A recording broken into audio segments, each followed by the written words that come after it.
Okay, so on Friday, we had talked about Boyle's Law, Charles' Law, Avogadro's Law, and then we were out of time. And I just want to pick it up from there. It's 1 point, Araf, come on. Okay, I'm going to walk us through this again, and we're not going to take that long on it, but I want you to see how it culminates at the end. We have, in the 1600s, Robert Boyle comes up with this relationship, and I want you to notice for all three of these gas laws, revisiting them, Boyle showed us that volume equals some expression of pressure. Then Jacques Charles showed us that volume equals some relationship with temperature. And then Avogadro showed us that volume has some relationship with moles. So you notice, and as I have stated it that way, all three of those gas law variables were related to volume. Now, Boyle showed an inverse relationship with pressure, but then Charles and Avogadro showed a direct relationship with temperature and moles. And combining those three, you kind of expect me to go to the combined gas law. I'm not doing that. I want you to notice what happens here. We see the three gas laws are summarized like this. Volume equals, here's Boyle, here's Charles, and here's Avogadro. So volume is equal to those three relationships. We see that volume is inversely related to pressure and directly related to temperature and moles. So that means this. Experimentally, we see that volume equals some constant times moles, temperature, and then divided by pressure. There are only 4 variables that affect the behavior of gases. There's only 4 variables that we need to represent the way a gas is behaving. And those 4 variables are volume, moles, temperature, and pressure. No other variable describes the behavior of a gas and is related to these 4. So when you have all 4 gas variables in the same expression, then this constant, now you see that all 3 of these other other relationships had a K term. Those K's are not all the same. This K with Boyle depends on what the temperature is. If temperature changes, the K value changes, but it does still tie together the volume and the pressure. And then for this one, if the pressure changes, the K will be affected, but it still ties together the pressure and the volume and the temperature, and so on. So the K can vary some, but this K, because it has all 4 of the gas variables in it, doesn't change. It's not dependent on anything else because all 4 of the terms are in here. So if we move the pressure over to the volume side and we made a graph of the pressure times volume versus the moles times temperature for a gas, anything that you change about this thing and then look at how the rest of it changes, you'll have all the points plotted on the same line. So the slope of that line is very significant. We call it R. And R represents this K value right here. Now I have the values of R written on the board. And as I mentioned on Friday, for this quiz and all others after it, you'll get the equation sheet that the AP exam gives you to use. And that equation sheet is going to have the values of R on it. So don't freak out about not remembering what the values of R are. They'll be on there, yes. The equation sheet we get, do we have any constants, or is it like P1 V1 equals P2 V2? It would say all you're going to have is the ideal gas law. PV equals nRT. Oops. That. They don't give you Boyle's or Charles. They don't give you the P1 V1 equals P2 V2 or any of those, because all of those other gas laws, all of these can be determined from this. And we'll talk about that in the next couple of days. But yeah, really the only gas law you need, as far as Boyle's and Charles and Avogadro's law and Gay-Lussac's law, all of them can be found from this. There are, like Graham's law, we'll see Graham's law in a couple of days. Graham's law would be a different gas law that's not defined by the ideal gas law. We actually find it from the ideal gas law, but it's not part of it. So the ones that you need will be given.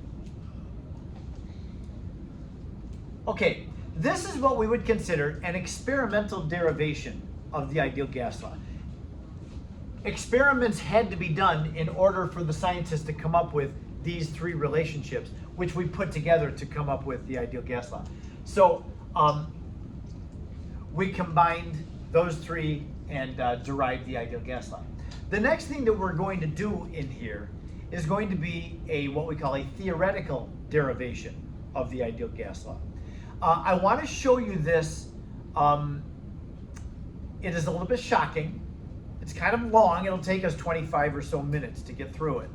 And it's going to pretty much all be physics. We're going to start with physics, and if you've had physics or not, you're going to find, man, every slide by slide, you can be more physics things, man. But it was what we call a theoretical definition. The reason that I'm going to show you this is because physics is the foundation of chemistry. I know you're going to hear me. I never miss out on the chance to make fun of people who study physics. They're weird. Talk to any physics teacher here in the building and be like, you're kind of off. You must be a physics teacher. Who's had physics in here? There's several of you. Now, when you're raising your hand, I said who's had. Several of you I know have it currently, yes? And that's great. I'm glad. You may not have gotten to all the physics that we're going to see. It's all pretty elementary physics, but some of it may be second semester physics. So you may not have seen it, but you may have even from middle school physics. Really, physics is the foundation of science. So that's what we're going to do here is we're going to do some physics. And I kind of apologize in advance because it's not going to look like chemistry. And you'll see through the derivation, we will have chemistry terms popping up. And you'll see how the ideal gas law takes its shape. There will be many things that I will derive, and many relationships that I'll derive in this class. This one happens to be the first. It does also happen to be the most lengthy and obnoxious. Stay with me. The next slide actually has an example problem. We'll do this at the end. I don't want to get to this derivation first. And then this has just a blank page. Keep going, and then we'll start with this slide. This is slide number 11.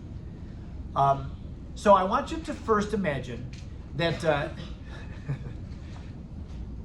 we're leaving chemistry now and going to physics. Imagine that we have a box, an empty box, empty except for one single gas particle in it. The box is sealed so that the particle can't get out, and the particle is able to move around inside of the box. At first, we're only going to assume, just for the sake of simplicity, that the particle inside the box has one-dimensional motion. Meaning, you can see that it's labeled here, V for velocity, with the subscript x. That means in the x direction. So we're going to assume that for right now, this particle is just going back and forth along one of the axes. So this is in the x direction. It goes to the right, hits the wall of the container, and then comes back. And hits the wall of the container, and then goes back. Wall, wall, wall, wall. That's all it's doing. Just bouncing back and forth.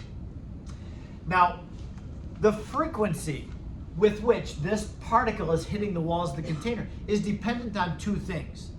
It's dependent on how fast the particle is moving and how big the box is. It's directly related to how fast it's moving. If it's moving really fast, it's going to go bounce, bounce, bounce, bounce, bounce, bounce, bounce, bounce, bounce, like this, very frequently. If it's moving slow, bounce, bounce, bounce, so the frequency would be low. So there's a direct relationship between the velocity that the particle's moving and the frequency of collisions. The other factor here is the size of the box. As the box gets bigger, the frequency goes down. So there's an inverse relationship between the size of the box, the length L. Now, when I say box, I do mean literally a cube in which all the lengths of the sides are the same. And you can see this is implied that it's I guess not implied. So one side is shown as L, all the sides are length L. Okay, now, the frequency is defined. The definition of frequency is how many collisions or how many events, in this case collisions, frequency of collisions divided by time. The number of collisions happening per time is what we define the frequency as. So the frequency is actually, it's truly defined mathematically like this. It's 1 over time. Now you say, well, what happened to the numerator? It was number of collisions over time. Where did the collisions go? Well, collisions is not a measurable quantity. You can observe collisions, but you don't measure. You can measure the number by counting of collision, but you don't measure it with any kind of like secondary device. The denominator time you absolutely do, because you have to have some timing device to measure time with. So that's a measurable quantity, but the numerator is not. So frequency is just 1 over time. The unit of frequency, if you've had physics before, what's the unit of frequency? Starts with H and ends with Z. The hertz, right. And hertz is defined how?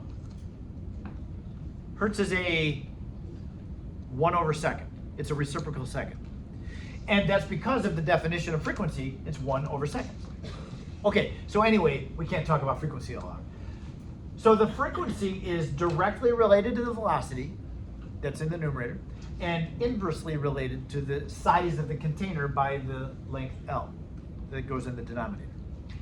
We're going to see this relationship come up. It's going to help us to transition and make an algebraic substitution later on. I just wanted you to see that first. We're going to just stick with this concept of the particle being in the box. Now, if we go to the next slide, the first relationship is this. When the particle hits the wall of the box, it exerts a force. And the force, by Newton's second law, is equal to the mass times the acceleration. You've heard that before? F equals ma? Did you do that in middle school? Okay, all right, good. I saw less than half of your heads go like this. The rest of you, I don't know what happens in middle school. We get together with middle school teachers and they talk like they're teaching you all kinds of science. If you listen to a middle school teacher talk about their curriculum, all the things we think, wow, they do so much in middle school. And then you actually get to my class and then, did you do this in middle school? No. Did you do that in middle school? No. I don't really know what happens in middle school. I just make the assumption you did nothing in middle school and I go from there. And I'm not angry at all if you didn't take anything from middle school. It seems that nobody does. Okay, so anyway, I don't know. What about in the first semester of physics here? Have you done Newton's laws yet? I don't know if that's the first or second semester thing either. Okay. It's probably second semester, forces. So the force of the collision between the particle and the wall equals the mass of the particle times the acceleration. Now, what's acceleration? Acceleration is change in velocity. Now, one of the things I didn't mention when I was talking about the velocity of this particle, the velocity is a vector quantity. It's a vector quantity. You've done vectors, right? What were you going to say, Rushi? It's got a magnitude and a direction, right? So the velocity of the particle, you can see with the arrow, is going at a certain speed, that's the magnitude, in a certain direction. We learned that particles have elastic collisions if they're gas particles. That means they bounce off with the same energy as they went in with. That matters because when we look at this, mass is here. The acceleration is the change in the velocity, and that subscript x just means it's going in the x direction, back and forth. That's the only dimension that we're looking at right now. The change in velocity over time, that's the definition of acceleration. This is the a. M times a, that's it. So I'll just bring the mass up to the numerator with the delta v, and the force of the collision equals mass times the delta v over time. Now the speed of the particle didn't change. The speed doesn't change because the energy is conserved in the collision, so it hits the wall, bounces back the same speed. That means then that because the velocity is a vector quantity, the final velocity is going now in the opposite direction. When I say final, that means after the collision. The particle is going in the other direction. if it was going in the positive direction to hit the wall, after the collision is going in the negative direction. So the final velocity equals -1 times the initial velocity, because it's got that directional component to it. So that means that delta V, which is the final minus the initial, the final is negative VI, so it's negative VI minus VI. So the delta V is -2 times whatever the initial velocity was. That's the acceleration. Okay, now we had force equals mass times acceleration, which is mass times delta V in the x direction over time. Now this delta V is going to be replaced by -2 VI. So the force equals -2 mv, the initial velocity, which really is the same velocity because it's going in the same speed, divided by the time. So we're going to take that relationship and move up to the next thing. Now this is where that frequency term comes in handy for us. One other thing, you know how I had mentioned on the very first slide, I said, okay, frequency is defined like this, 1 over time, because the number of collisions isn't a measurable quantity. And that's equal to the speed divided by the size of the container. One other thing I'm going to do with this. If the force equals -2 mvi over t, that is the same thing as force equals -2 mvi times 1 over t. Tell me, I want you to look at this, put your math hat on. This is the same as this. Do you agree? What I'm saying is dividing by time is the same thing mathematically as multiplying by 1 over time. Yes? Yes, we're good at algebra, we know the connection. Okay, now you see that 1 over time? That's the same as the expression of the frequency. Look on the next slide.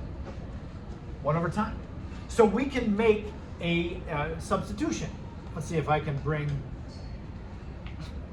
oh jeez. Oh. It's gonna go again.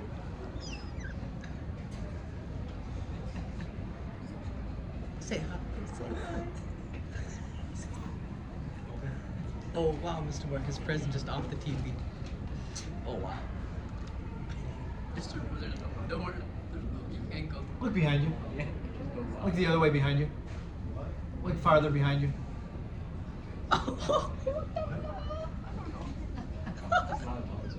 Sorry about this. My Apple TV just went to sleep, and I have no Apple TV now for my iPad to talk to. You walked by and it turned off. Oh. Judy, your math. Ah, here it is. Oh no. God. Yeah, I'd hate to have you miss out on this. Okay, here we go. Okay, so I was just saying that 1 over t term can be replaced with the v over L term.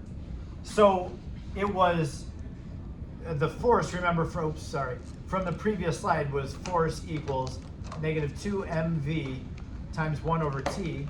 That 1 over t gets replaced with this, so it's -2 mv times that which 1 over t equals, which is v over L. Oh, so I see something that I can clean up. I have 2 v terms. Put those together, that's v squared. Facts. That's what we see over there. And then I'll just put that whole numerator over the L. So the force that the particle hits the wall of the container with, yes, it's equal to ma, but using some algebra, we see that the force is equal to -2 times m times the velocity squared over L. So the force of the particle is also related to the size of the container? Well, yeah, you can set them equal to each other. Yes, it is. Not equal, but they're proportional to each other. Okay, -2 mv squared over L. Now, the next slide gives us my favorite of Newton's 3 laws. This law to me is like the universe's system of justice. This is wonderful. Newton's 3rd law says that if you come up to me and you punch me in the face, then your hand is going to hurt. It's going to injure your hand if you punch me in the face. And that just makes me smile. I'm so glad. I observed in my younger life Actually, it was my brother. My brother was in a group who had too much to drink, and my brother got into a fight, and the person punched him in the face, and the person broke their hand. It was late at night. They had to go. We were up north. And there was this little rinky-dink hospital they had to go to, and they had to perform surgery on this person because they punched him in the face and broke his hand. So that's like natural justice. And that illustrates Newton's law. I mean, they could go to the doctor and say, hey, what happened to your hand? Well, we were doing an experiment. We're testing Newton's third law. Was his face made out of metal? How did it break that hard? If you catch somebody around the cheekbone, it's going to hurt. Yeah. I mean, my brother, let's not make him any mistake. He had this big welt. It was awful. It was bruised for a long time. He looked terrible. But I mean, I don't know what I'd rather have. I don't want to have surgery on my hand and have the hand out of commission. It was the right hand. So anyway, yeah, don't drink. Alcohol is not what everybody wants to make it sound like. You just do stupid stuff. And I guess that's why people drink.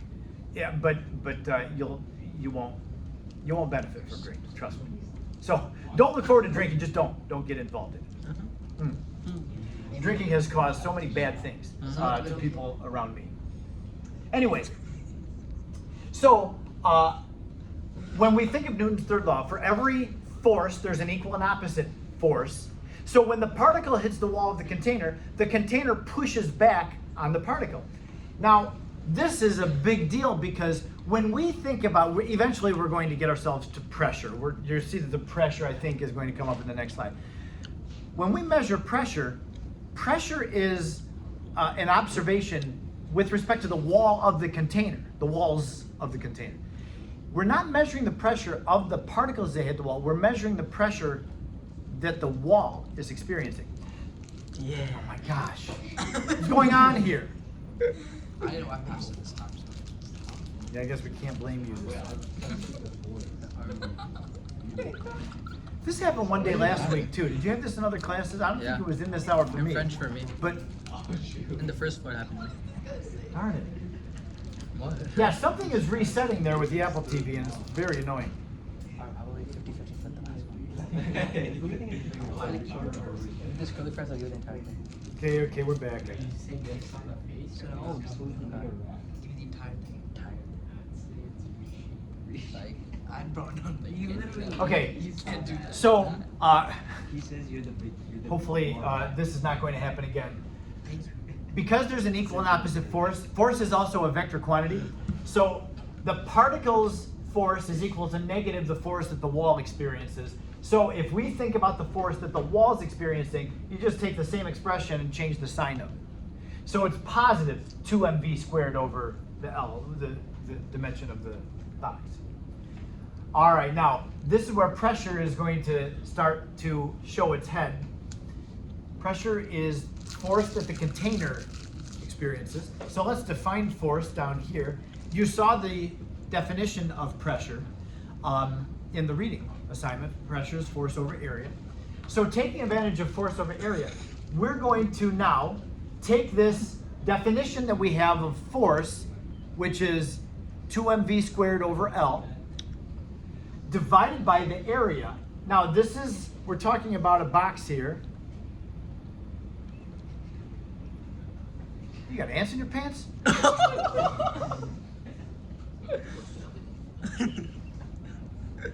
Man. This guy's so dumb. There's a trash can right behind him. He's walking in my house. We have a box who each side is size length L.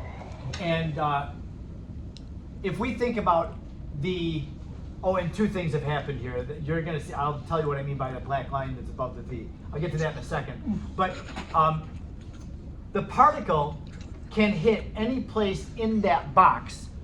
And so when we're looking at area, we have to consider the surface area inside the box. That's where I get the 6L squared. One side has the area L squared, and then times 6 sides of the box. So that's where I got the 6L squared from. Okay, now the other thing is this. Up here, we were dealing with the velocity in the x direction. And now suddenly, I have changed my velocity from being just in the x direction. I've got a v with a line over it squared. This is not v to the negative 2 power. It kind of looks like it, but the negative is not for the v. It's not a negative at all. I put the line over the v. Remember, v is velocity. It is a vector quantity. And if you remember anything about vectors, you can have the motion of something that has an x and a y, and even in 3 dimensions, you're going to have an x, y, and a z component to them. And if you look at the x and then the y and then the z is like out of the board, there is a resultant vector, and that's what this the line over the v means. It means, okay, we can't just keep the particle in the only x direction. We're going to now consider the velocity and its direction to be any direction which would be the resultant vector of whatever its motion is. So yeah, this mathematically and in terms of physics, it can be translated to just that resultant vector squared. Just like we would say that's the average velocity. Okay, so from this, we can do some simplifying. The 2 and the 6 will reduce to have a 3 down in the denominator. And then the L, okay, now we have a compound fraction. I've got my big division bar is right here, so I have a fraction within the fraction. The L is in the denominator of the numerator of this fraction. So that means it belongs down here in the denominator proper. So this pressure expression, force over area, can be simplified to mv squared over the 2 and the 6 reduced to a 3, and we have L cubed in the denominator. Okay, my friends, what is L cubed? Thinking of a box like this with side L, what physical meaning does L cubed have? Volume, That's the Mr. volume. Moore. The volume. Yeah. So this pressure is rewritten as mv squared over 3 times the volume. I need to, whoops, no, I do that and then use this. I want to get my squared sign up higher, because I don't want you to look at that and think, oh, it's v to the negative 2 power. This is the resulting velocity, so that is what that line represents.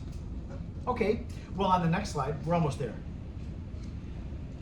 We've been looking so far at only one particle bouncing inside of a box. Well, if one particle is described with,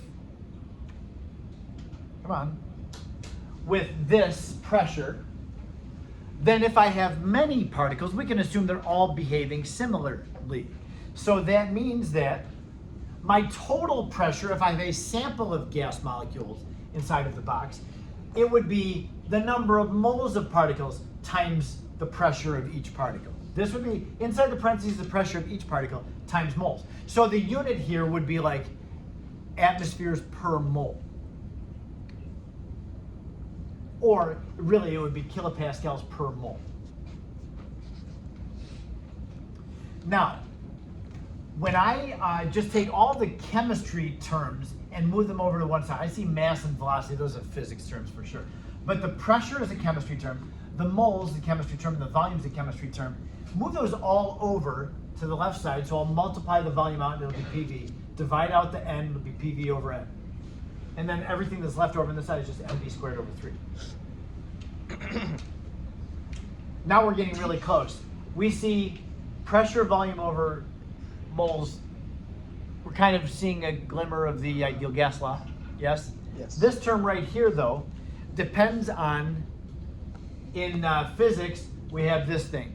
And when you see mv squared, hopefully if you've had physics, you think, oh, that looks like kinetic energy. Yes. Kinetic energy is defined as 1/2 mv squared. So I don't have a 1/2 mv squared in here, I just have mv squared. So that means this. I'm going to take my definition of kinetic energy, 1/2 mv squared, and just move the 2 over to this side. So 2 times the kinetic energy equals mv squared.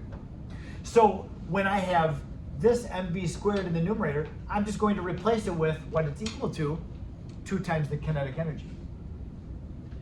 And now, what we have is, we have shown that the pressure times the volume over the moles equals 2/3 times the kinetic energy. Some constant times the kinetic energy.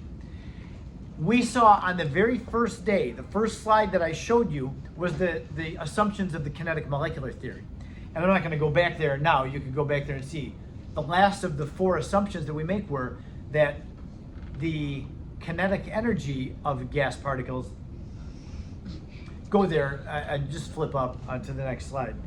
And it shows that the kinetic energy of particles is related to the temperature, is proportional to the temperature. So that means that PV over N equals 2/3 times KE. That means that it is proportional to the temperature. And we could write, as you see there on the very bottom thing, PV over N equals some constant of proportionality times the temperature. And that gives us the ideal gas law. The picture there is a picture of one of the last scenes of one of the Rocky movies. I can't remember if it's the first or second. I want to say it's the second, but it might be the first. You ever see any of the Rocky movies? They're such classic movies. Even, they're old now. The first one was made in the 70s, but they're very good stories. There's 7, I think, Rocky movies, and then there was a spin-off to the Creed movies. You may have seen the Creed movies. They came out of the Rocky. Very, very good movies. If you like action movies and where there's a real story to them, they're good. Anyway, that's Rocky Balboa, the boxer with these kids celebrating. Okay, now that really is the end of this derivation, because we see that using physics, we have pressure volume over moles equals some constant times temperature. And you might say, oh, what happened to the 2/3? Well, 2/3 is a constant value, and it is tied up in that constant right there. That K represents a constant. It later became known as R. So yeah, from this we get we get PV equals nRT. And so you can see that the ideal gas law is is experimentally shown, and it is theoretically shown. It is a very robust and trustworthy relationship in chemistry. And it turns out this is pretty cool, but the R value, which is those values, especially that bottom one, R equals 8.31 kilopascals liters over mole Kelvin. That R value is actually going to be used in other non-gas relationships, which is pretty wild. I mean, this R ties together the gas variables, but it also is used in thermodynamics for like heat exchange kind of things. And so it is kind of cool how R extends to other applications in chemistry. Okay, with just a few minutes left in the hour, I would like to take you back. We had skipped over an example problem, and I'd like to go now back to that. Now you may be wondering, okay, man, is he going to ask us to derive the ideal gas law like on a quiz or test? I mean, this possibly. You can look at the homework exercises and see if there's anywhere where it says, well, you know, assuming that a gas particle has one-dimensional in a box, one-dimensional motion in a box whose length is L, derive the ideal gas law. First effort. So yeah, if you see a question like that, then yeah, it'll be on the quiz or on the test, you know, which is not dependent on the homework. So this year we're just failing, basically. Just give us our curve. What I ask, Where's our curve? you will see that, as I said at the very beginning, I don't want to. there are lots of equations that we're going to derive in this course. And I also told you this one that we just did is the most obnoxious one. Most of the time when I have to derive a formula, it'll be like 2 steps. I'll say, okay, well, you know this and you know this, so if we put those together, we'll get this. And so that's the derivation. But that was lengthy. I do want to also mention, having been through a whole program in chemistry, the more deriving of equations that you end up doing, like we just did, the more comfortable you get at it. And I still remember, not in like freshman level chemistry, but in my later years, I would have test questions where I didn't have a formula to be able to answer the question. And so during the test, we had to derive a formula. So on the spot. we had to derive formula. So the more you do it, the more used to it you get. And the easier it becomes to you, like it's just part of problem solving. So, I mean, I'm never going to ask you to derive anything in this class. We're just kind of starting on that journey. But don't blow off being like an active thinker while I do derive things, because you'll be called to do it down the road. Not by me. I don't even know if the AP physics class you'd have to do that. You do a lot more deriving of equations in physics than you do here. But just don't be passive when the teacher is showing you like a new formula derived from other formulas, because it'll be something that you wind up having to do yourself. Okay, now with this example, we have, this is from the book, it's number 84. A mixture of hydrogen and helium is placed into a container with a certain volume at 27 degrees. Calculate the partial pressures of each gas and then calculate the total pressure.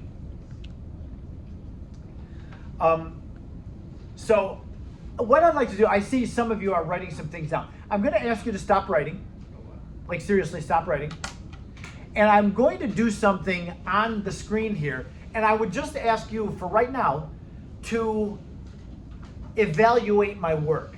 I want you to critique my work. If you think I did it right, then okay, that's fine. Critique doesn't necessarily mean to criticize, it just means to look at it, being ready to correct something, but evaluate. I want you to consider this. I see a mixture of two gases sharing a container. The container has a volume of 1 liter at a certain temperature. Where it says to calculate the partial pressure of each gas, I'm going to skip that part. If it just asks us to find the total pressure, could I do the total pressure this way? Observe. I know that the ideal gas law says that PV equals nRT. And I know that the pressure is what I'm trying to find. It does say in atmospheres. That matters because that means we're going to use the first R value over here, the one that has atmospheres in it. That's why I said what pressure unit to use, so you know which R value to choose. Okay, so the pressure is going to be an unknown. The volume is given to us, it's 1 liter. Equals, now the N value is moles, right? Do I know how many moles of gas I have? Well, the problem doesn't give me moles, it gives me mass of the two gases, it doesn't give me moles. So I'm going to just put a box in here. I'll fill that box in a second. The R is 0.0821 atmospheres liters times over moles Kelvin. And then the temperature is given to us is 27. Now, when you see a T in a formula, you know what to do. At 273. Yeah, convert to Kelvin. Don't forget that. If you see delta T, like MC delta T, Q equals MC delta T, if it's delta T, you can keep it in centimeters, Celsius. But when it just says T, when you're multiplying a temperature, you have to use Kelvin every time. So it's 300 Kelvin. Give yourself 3 sig figs there, put it in decimal. Now, for the moles, here's what I'm going to do. I know that I have 1 gram of hydrogen and 1 gram of helium. I'd like to get this done quickly. So I'm just going to say this. Since I have 2 gases there mixed together, I'm going to say, well, the total mass is 2 grams. And then the total molar mass between hydrogen and helium, hydrogen is H2, so it's got a molar mass of 2 grams per mole. And helium is, if you look over there, it's molar mass of 4 grams per mole. So the total molar mass would be 6 grams per mole. Is that my N value? No. Why not? I have my total mass over my total molar mass. Is that correct? I would say. If I put that number in for my N, will I get the right answer for the total pressure? This is total pressure. My total number of moles is right here. When you find moles, you take the mass divided by the molar mass. This is why I wanted to show you this. This is why I wanted you to just watch me do this. This is completely wrong. What I've done up here in red is wrong. This is a big no-no. and I catch people doing this in this class on tests every year. Every year, the gas law test, there'd be questions like this where you have a mixture of gases. Listen to this. I'm going to say this as clearly and as easy to understand as I can. When you have a mixture of gases, you never find the moles of the mixture of gases by just adding the masses together and then dividing by the total of the molar masses. That is completely wrong. That's not the way you find a number of moles. You need to find the moles of hydrogen and then find the moles of helium and then add them together.